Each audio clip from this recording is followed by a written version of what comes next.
and welcome. This is a solo tank, Twintania Turn 5 guide. Tank perspective, obviously.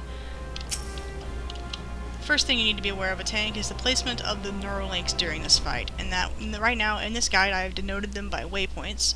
A is where the first one will drop, B is the second, so on. The reason I have this particular setup, this is by no means the one that you have to have.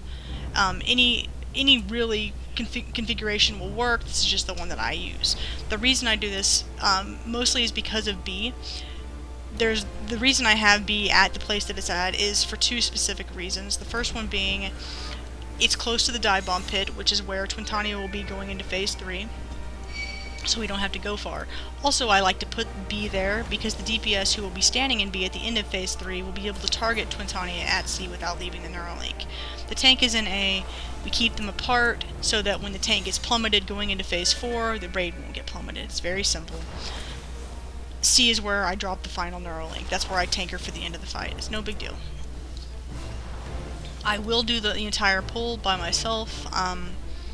You'll see when I do it. I'm waiting on everyone to get down here. They're kind of arguing because we wiped, and that's how people are.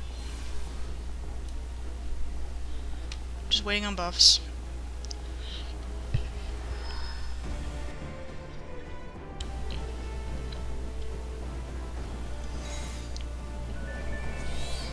Once we're buffed up, I'll go.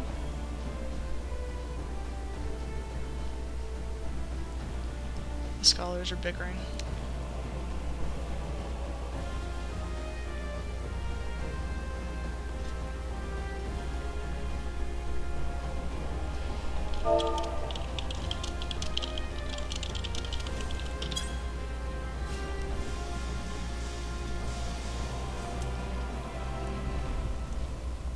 After I have a Loquium, I will go.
Okay, I'm going. I'm gonna pop Rampart, Shield Bob, then I'm going to flash until I am out of mana. As a tank, and during this fight, every time Death Sentence goes off, you want to pop a cooldown, because it is going to be massive hate. She's going to Death Sentence right about in a couple seconds now, so I go in ahead and pop Foresight. There it is. You always want to set Focus Target. That's for later, mostly, but it's nice to have. You see me building hate on the little guys. It's because our black mages are going to be like triple flaring. There's going to be a lot of damage coming out right now, so after these ads are dead, I'm going to drag Twintania to A to set up for Phase 2. But I'm going to wait for her to... You see that ability she just used? It's called Plummet. That is a very large cleave, and it will one-shot people sometimes. So I'm going to wait for her to plummet again, and then I will move her to A. Going into Phase 2, there are two major mechanics in Phase 2 that the raid will be prepping for. First one is Fireball, in which they will split up into two groups. She's not going to plummet, so I'm just going to move now. She's going to plummet as I'm moving, I'm sure. There she goes. They're going to split into two groups of 4, and this is to handle the ability called Fireball, which is denoted by a red triangle above someone's head. These groups are preset, so you want to do that as you walk in.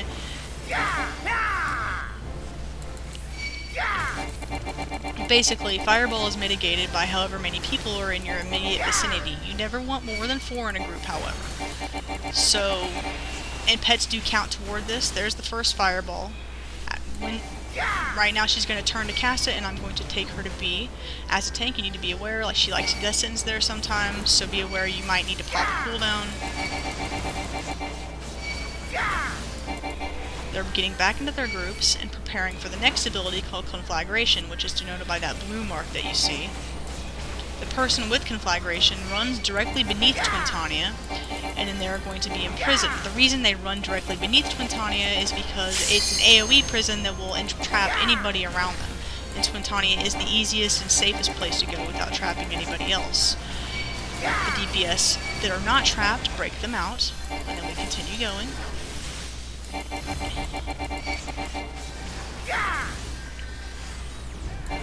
If a conflagration is down, say somebody is trapped, and then somebody gets hit with Fireball while conflagration is down, whoever's targeted with Fireball needs to step into the conflagration, and this does two things. First off, it resets the timer on conflagration, giving the DPS more time to kill it before it explodes. It also keeps Fireball from doing any damage to the raid, so it's very good if you do that. Probably after the third or fourth conflagration is when you're going to roll into Phase 3, which is why we're already over here by the Dive Bomb pit. Dive Bomb is a Phase 3 only ability. Basically, it's an attack from Twintania that we know is coming by she puts a green reticle above someone's head, and when that happens, the raid as a group will move out of the bottom of this pit to the top of it, and that's all we had to do, and we'll dodge out of the Dive Bomb. She will do that 3 times, so you'll see us dodge that here in a second once we roll Phase 3.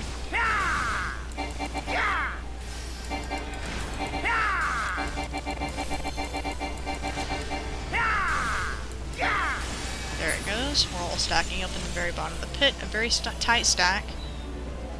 Dive Bomb, run to the top, dodge, back down to the bottom, and we will do this 3 times in quick succession.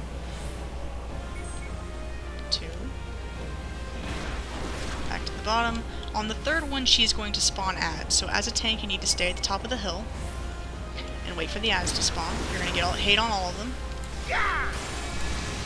And then you're going to back up, back down to the base of the pit with the rest of the group while they're DPSing them. 2 things are happening here. Most of the single target DPS is focusing on Asclepius, the big snake in the center, while the black mages are going to bring the 2 little snakes down to about 50% life, and then leave them there.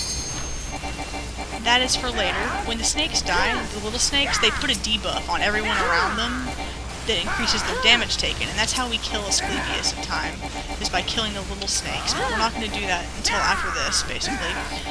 She's going to do, Twintania rather, is going to do another set of 3 dive bombs, so you need to be watching above your head at this point, waiting for the dive bombs to come. There they come. After the second dive bomb in this trio, you are going to cross the map as the tank, so you're only going to stay here for 2, here we go.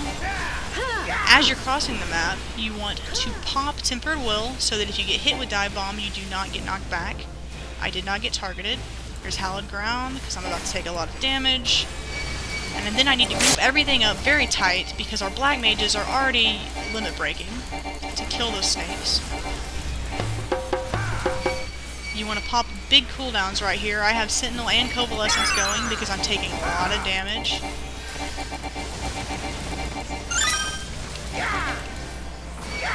Well, that's no good. Somebody pulled that little snake off. So she's only got 3.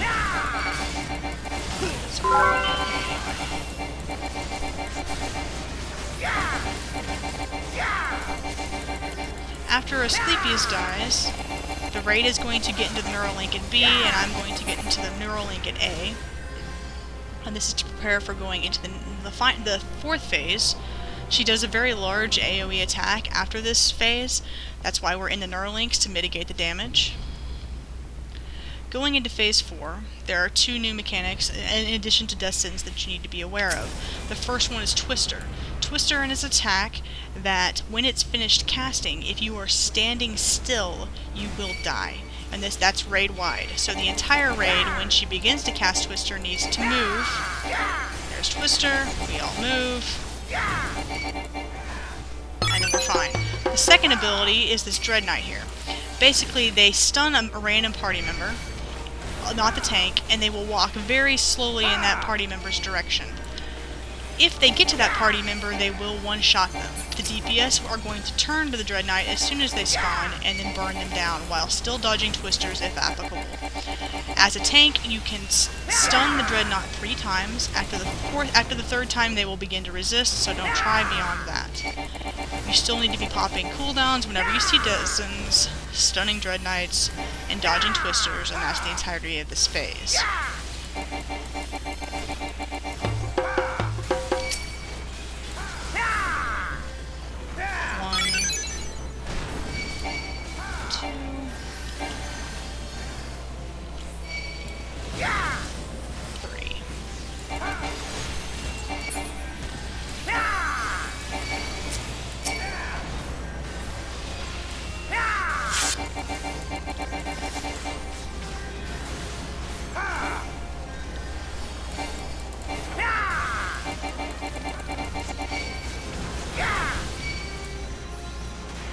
I'm gonna flash for a while here, just so my mana is able to recruit. Stunning takes a lot of TP.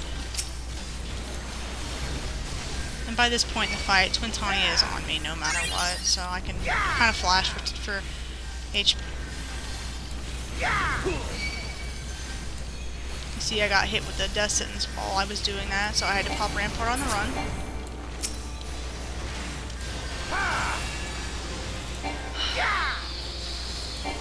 This phase ends at 25% when she drops the final Neuralink. Try not to move her after that Neuralink dies, because you need to jump in it as a tank and stand in it, and that's where you're going to stand for the rest of the fight. See, I just moved into the Neuralink, and then I stand here. And I'm basically soaking those little balls that appear, and I'm still going to pop a cooldown whenever she does Death Sentence, but that's the fight for me, basically.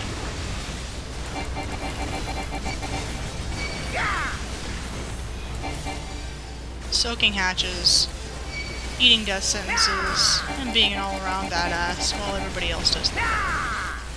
While this is going on, you see she's doing liquid hell on me. I've saved Covalescence specifically for that incident, because Covalescence will increase the amount of healing done on me, obviously, and I'm going to be taking a lot of damage at this point, so Covalescence, and your healers will keep you up during it. There you see the Black Mage just put that on me.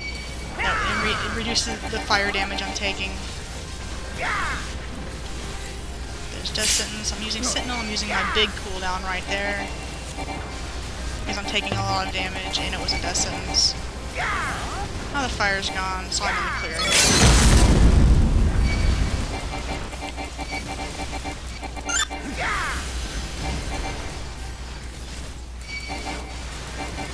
Fight's almost done.